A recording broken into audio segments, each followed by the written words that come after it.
The key to retire early and often. Hi again, this is Douglas Lucky Larson on the Retire Early and Often channel, and you might be thinking, why should I care? On this channel, we like to give you a lot of infotainment that might just help you retire early and often, no matter what stage of life you're in. I appreciate my subscribers and any comments or questions that you'd like to leave. I've been asked several times to be a little more specific on who I am and how I got here, financially speaking. The short version is that I'm an ordinary guy that became a multimillionaire the slow and steady, boring way, with real estate, investing as a side hustle to my day job. Now, the first house I ever bought was in Riverside County, California, about 20 miles north of where I was born and raised, near San Diego. The house cost me about 125 grand, and when I sold it a little over a year later for a small profit of about 15,000 bucks, I moved to Hawaii, where I had spent some time in college pursuing art and girls and great surf. I gave up on my art career after some modest success, but much more frustration than success. They don't call them starving artists for nothing. Now, I went back to college and completed a degree, and then took that degree back to Hawaii for some more surf. Now, from 2000 to 2005, I bought and fixed up and lived in and rented out and sold 5 homes on Maui.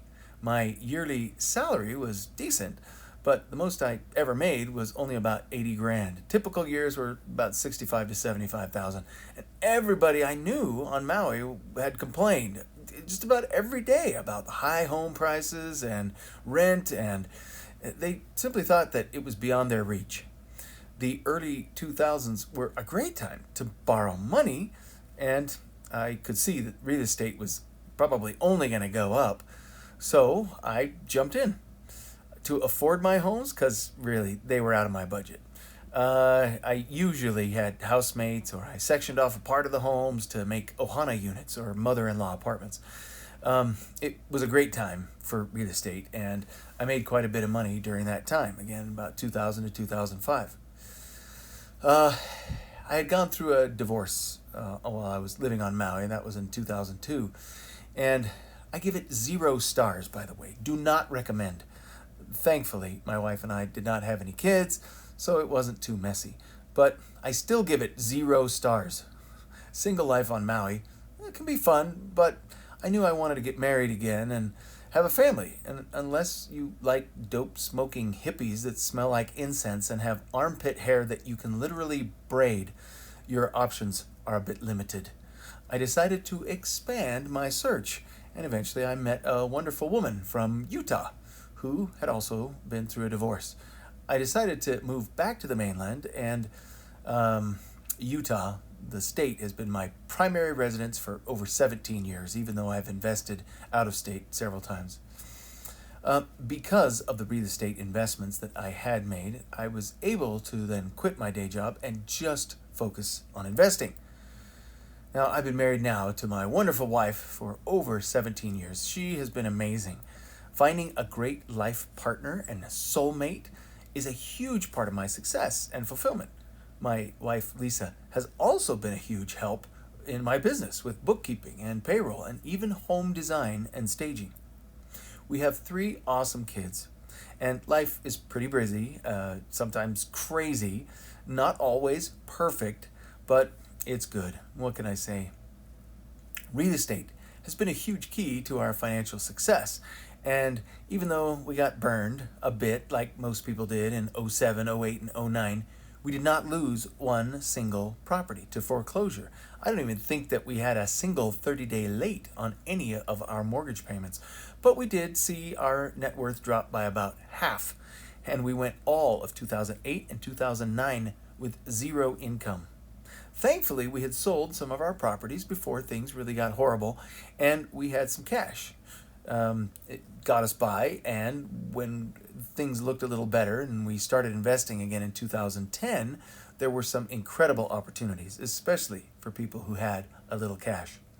The opportunities were vacant lots, fully improved with all utilities in approved subdivisions, and they were selling for less than the cost of just the improvements. Literally, dirt cheap dirt. So some of the price tags were like 75 to 80% off of the retail price of just a couple years earlier.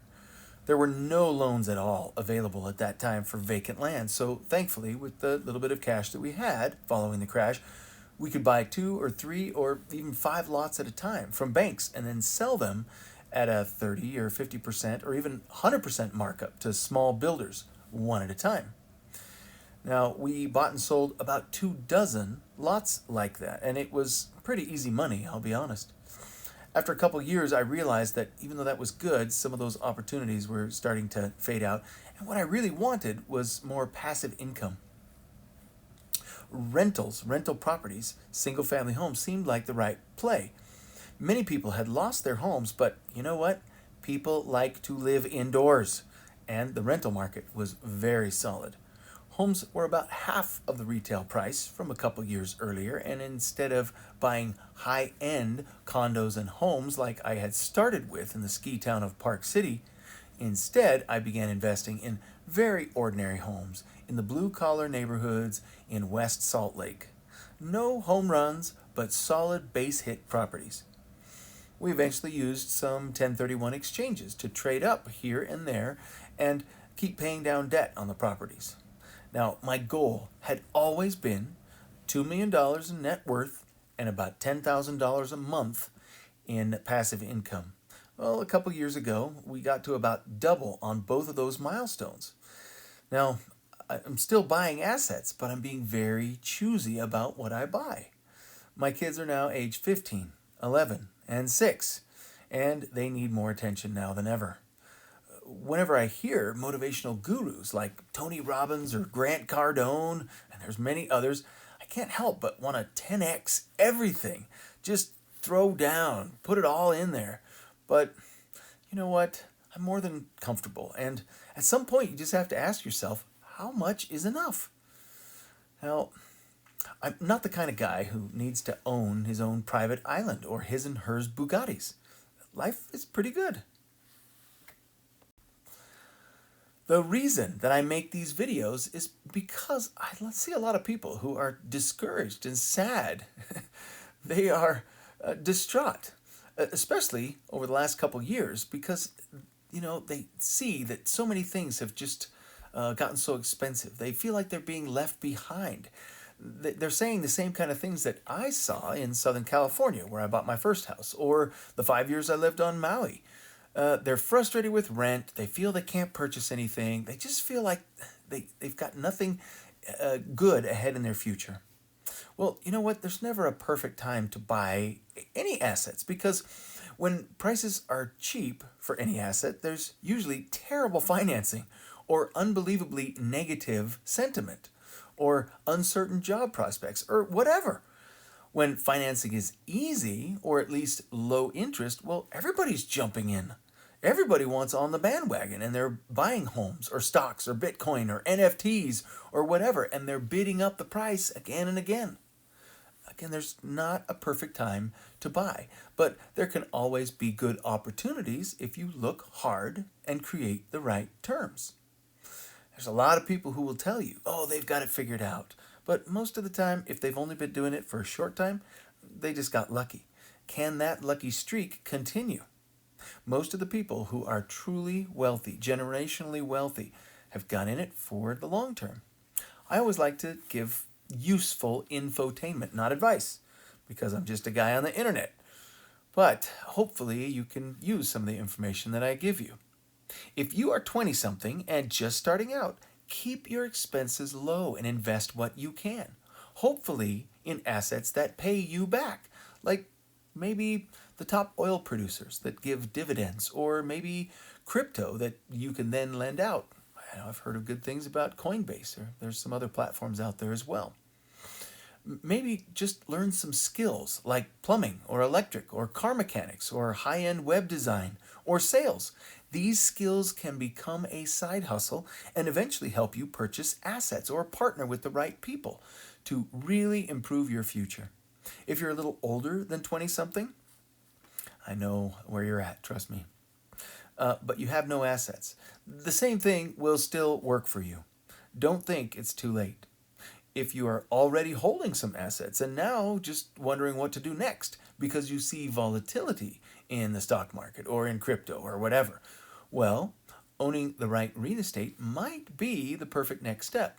Don't whine to me about high prices or expensive markets. I have owned in in several different places, 6 homes in Southern California, very expensive, San Diego County, a dozen properties in Park City, Utah, very expensive, and 5 different properties, like I mentioned, on Maui. So I know what expensive bubbles look like.